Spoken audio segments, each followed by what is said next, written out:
کیا آپ جانتے ہیں کہ اللہ عز و جل نے شیطان کو مردود کیوں قرار دیا اور قیامت تک لعنت کا طوق اس کے گلے میں کیوں ڈالا؟ صرف ایک وجہ نہیں تھی کہ اس نے آدم علیہ السلام کو سجدہ نہیں کیا تھا، بلکہ اس سجدہ نہ کرنے کے پیچھے کئی وجوہات تھیں۔ نمبر 1، اس نے اللہ عز و جل کے حکم کی مخالفت کی، کیونکہ اللہ عز و جل کا حکم تھا کہ آدم علیہ السلام کو سجدہ کرو۔ تمام فرشتوں نے سجدہ کیا لیکن شیطان نے نہیں کیا، اس وجہ سے اللہ عز و جل نے اس کو مردود قرار دیا۔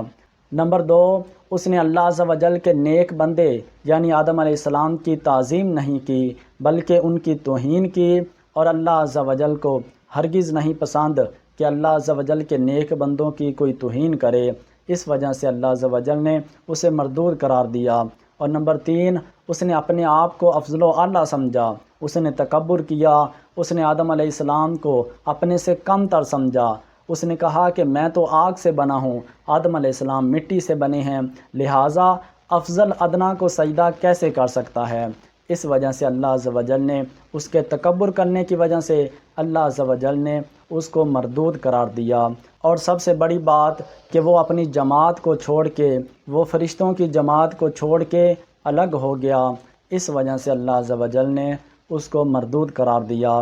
اس میں ہمارے لیے بھی بہت سبق ہیں۔ نمبر 1، ہمیں اللہ عز و جل کے حکموں کی مخالفت نہیں کرنی چاہیے۔ نمبر 2، ہمیں اللہ عز و جل کے نیک بندوں کی تعظیم کرنی چاہیے۔ اللہ عز و جل کے نیک بندوں کے ساتھ حسد نہیں کرنا چاہیے، ان کی توہین نہیں کرنی چاہیے۔ عزت اور ذلت اللہ عز و جل کے ہاتھ میں ہے، جس کو اللہ عز و جل عزت دے اس کی عزت کرنی چاہیے، کسی کے ساتھ حسد نہیں کرنا چاہیے، زندگی میں کبھی تکبر نہیں کرنا چاہیے، اور سب سے اہم بات کہ اپنی جماعت کو چھوڑ کے الگ نہیں ہونا چاہیے۔ اگر ہم ایسا کریں گے تو ہمارا حال بھی شیطان کی طرح ہوگا۔ اللہ عز و جل ہمیں شیطان کے شر سے محفوظ فرمائے اور اپنے نیک بندوں کی صحبت عطا فرمائے۔ آمین بجاہ النبی الامین۔